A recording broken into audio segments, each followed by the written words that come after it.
Nous constatons à Alliance Vita une immense soif d'écoute de nos contemporains et en même temps la difficulté à se rendre présents les uns aux autres. Et nous le constatons particulièrement quand la vie est fragile. Et c'est ce qui nous a conduit à développer ces services d'écoute, SOS Bébé, pour toutes les questions liées à la maternité, dont a parlé Valérie, et aussi SOS Fin de Vie, pour toutes les questions qui sont liées à la grande dépendance, à la fin de vie, au suicide, au deuil. Alors, comment se rendre présent aux souffrances et aussi aux questionnements de la conscience qui sont rendus complexes aujourd'hui par quand la loi elle-même autorise des atteintes à la vie. Et je dirais plus largement, le chacun fait ce qu'il vaut, qui prévaut dans notre société, peut nous conduire à une forme d'indifférence et laisser un grand nombre sur le bord du chemin. Car il y a un lien profond entre la présence à l'autre et le respect et l'accueil de toute vie. Et à Vita, nous offrons une formation à l'écoute à tous nos membres, tant cette présence est essentielle pour notre temps.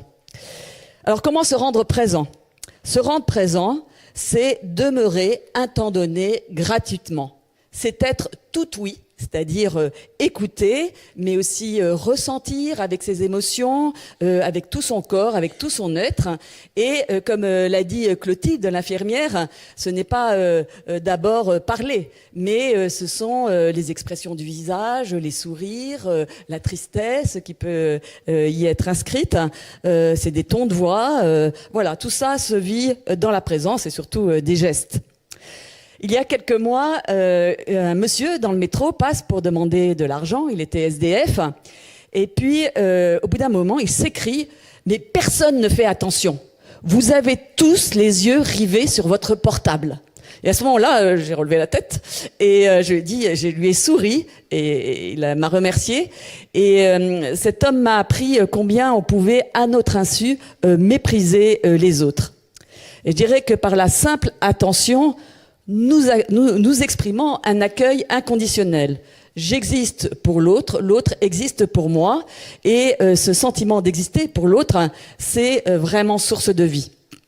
Alors la présence, c'est un combat personnel aussi, car on peut couper court de différentes manières, soit se détourner, fuir, ou bien interpréter ce qui est dit, ou bien se projeter. Moi aussi, j'ai vécu telle histoire, et finalement, on se tourne vers soi-même plutôt que d'être présent à l'autre.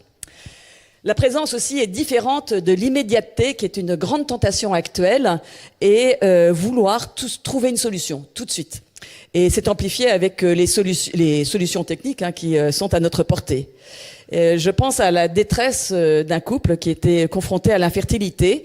Et après des examens, les médecins ont dit « Bon, non, mais vous pourrez avoir des enfants, pas de problème, avec l'IAD ». Alors l'IAD, insémination avec donneur. Et en fait, quand ils ont progressivement compris que l'homme ne serait pas le père biologique, ils ont été extrêmement choqués.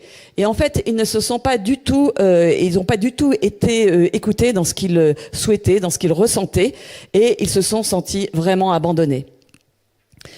Être présent à une autre personne ne veut pas dire que l'on cautionne ce qu'elle dit ou bien que l'on est d'accord, mais qu'on lui donne de la considération et aussi qu'on lui offre un espace où elle va pouvoir exprimer ce qu'elle ressent sans être jugée et enfermée. Et chacun demeure libre. Je pense à des personnes qui s'adressent à nous dans notre service SOS Fin de Vie et qui disent « Je n'en peux plus, je veux mourir ». Et c'est important qu'on puisse entendre ce qu'elles disent sans passer directement à l'acte et en provoquant leur mort, tout en prenant au sérieux cette demande, qu'est-ce qui provoque cette demande et qu'est-ce qui pourrait l'apaiser. Alors ça peut être la solitude, la souffrance existentielle, des douleurs physiques mal soulagées.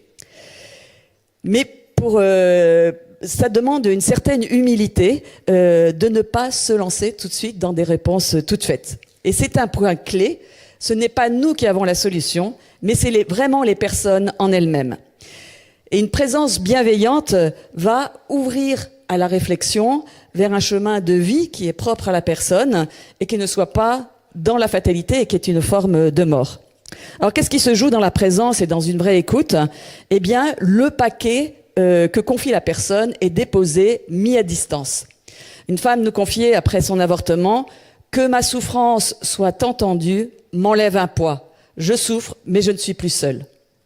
C'est aussi la possibilité d'évoquer des émotions, des ressentis vraiment difficiles. Je pense particulièrement à la jalousie, qui est très culpabilisante.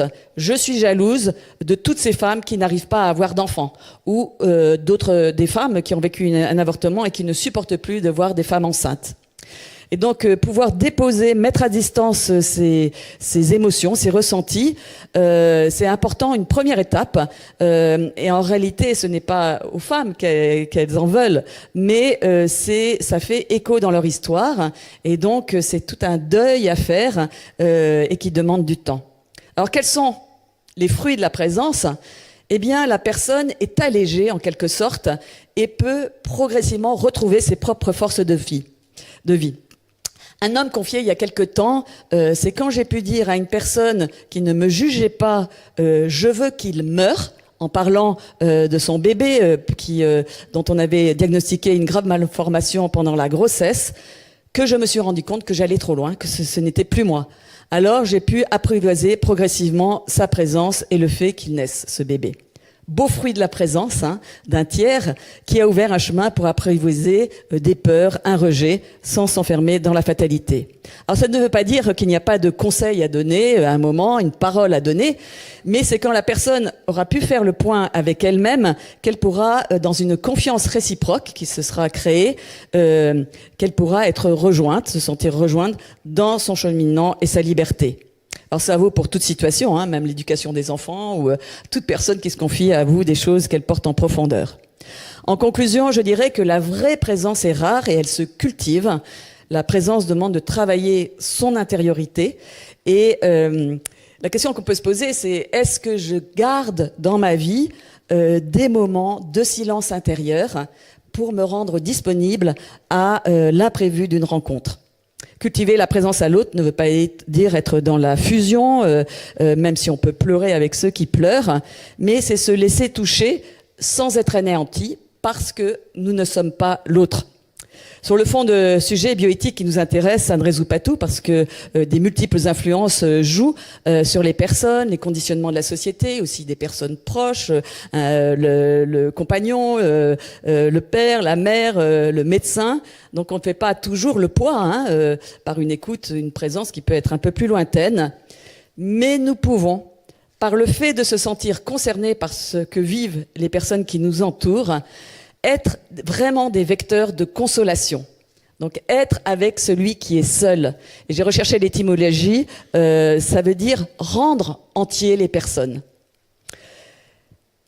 La perle que je voudrais vous communiquer en ce soir, c'est que c'est dans la présence et dans l'attention que se communique la vie. Merci pour votre présence.